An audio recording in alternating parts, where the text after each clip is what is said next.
The government side of the House has failed to define how exactly such mechanism that has been stated earlier works. To build or create such important mechanism, it is very important to prepare details, credible, and having both side point of view in terms of advantages and disadvantages get looked at. Moreover, we should not ignore the official and legal minimum criteria to run for political leaders in Indonesia within the status quo. The government side of the House has failed to define and limit in what exact country are we talking about in this debate, Your Honor. Therefore, it is better to address and look closely in the point of view of our own country, which is Indonesia, so that we can understand how such mechanism will work if it's applied in Indonesia and getting a closer approach on how we can improve Indonesia government system. That is why we, as the opposition side of the House, proudly opposing such emotion that stated this House would require political candidates to pass a political competency test in order to run for office. Nonetheless, before I jump into my argument, allow me to introduce myself. My name is Redivya, and I'll be your leader of the opposition side of the House. As the government side of the House that hasn't defined and limit the motion that we stated in here, allow me, as the leader of the opposition side of the House, explain it further about what exactly is the motion stated in this debate, so that we can have a clear explanation about it. Ladies and gentlemen, what we mean by this House is in the context and in the point of view of Indonesia government system. And political candidates mean individuals who fit the criteria to run professionally and getting involved and participates in politics and policy making process to represent and influence people. And by the context of political competency test is a test for political candidates to testing the quality of their own knowledge and how could they run for office based on their knowledge in such subject that has relevancy with politics, which is sociology, law, or economy, and so forth. Within then, and by this motion, it explained how the Indonesia government system would require, which meant in this context is needed, the political candidates to take such competency test, and whoever passed will be marked as those who can run for the office. Now, the first problem that need to take care from the government side of the House is how we will define which candidate is competent, because competent is a very diverse explanation, ladies and gentlemen. The standardized of my explanation and your explanation, for example, about competent is very different. It should be kept in mind that the building block of government is not only need someone who is smart at law, sociology, neither economy.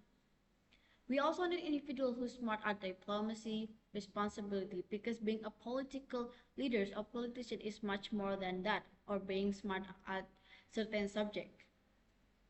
Moreover, let's not ignore the status quo that represents the legal criteria of what political candidate should be in Indonesia. Within the status quo, political candidates in Indonesia must at least have the experience in the government sectors. So, for example, let's take a look about how being a government leader, about how they already has the experience to be a government leader in regional area or have been elected as a mayor or governor in province. Now, if we allow certain individuals to take competency tests yet they never have the experience or never run, nor having the experience in the government sectors, then how would they know to run such position, for example, as in political leaders? Second, they need to be officially an Indonesian citizen, and this is something that has been legal criteria in the minimum criteria in Indonesia itself.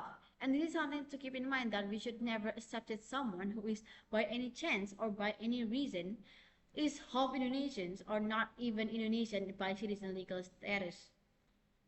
Third, Indonesia requirement of political candidate is individuals who has never been involved in criminal records.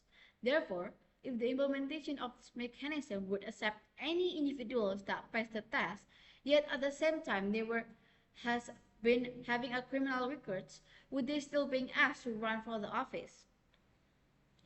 And this is why we should having a very detailed mechanism on how this implementation will work in Indonesia.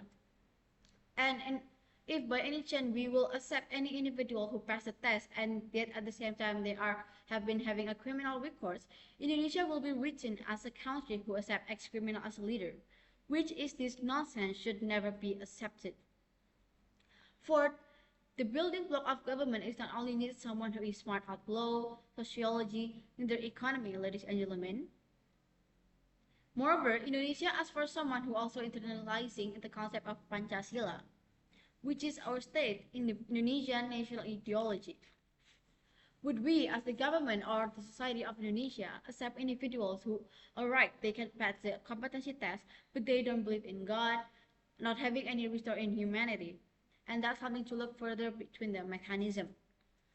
Moreover, we need to take a look at how such tests could show a biased characterization within the individuals. Should we as the society would just accept someone being a political leader just because they passed the competency test?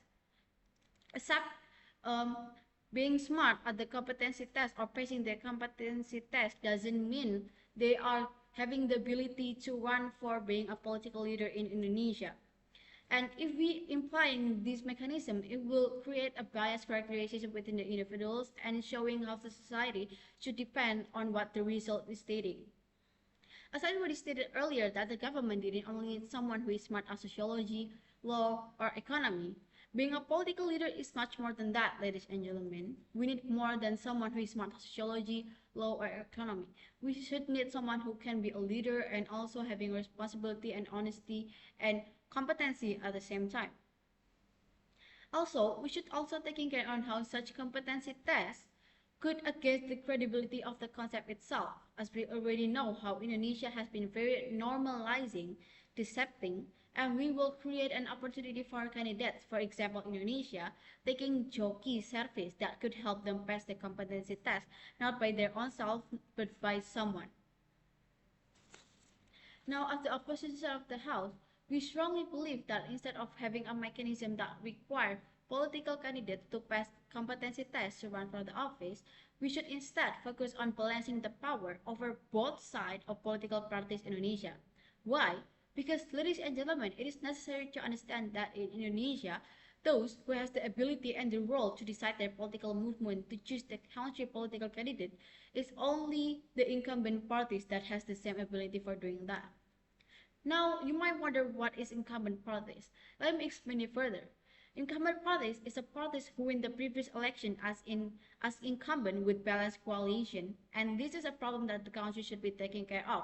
Because why should be only one side of political parties that has the same ability and role to decide their political movement to choose the country political candidates? We should also given both political parties have the same chance and opportunities to choosing their political movement and political candidate in Indonesia. Now, as the opposition of the House, how we will balance it? We should also giving the same chance and opportunity for opposition political parties to have the ability and the role to decide their political movement, as I already said before. And if by any chance the leader of the political leader has a failed decision toward the government, law supremacy should taking over legislatively and judicatively. In conclusion, having a political candidates that requires to take competency tests in order for them to run the office will show ignorance within the legal minimum criteria that has been implied in Indonesia. That is why we as the opposition of the House will proudly oppose this motion. Thank you for your attention.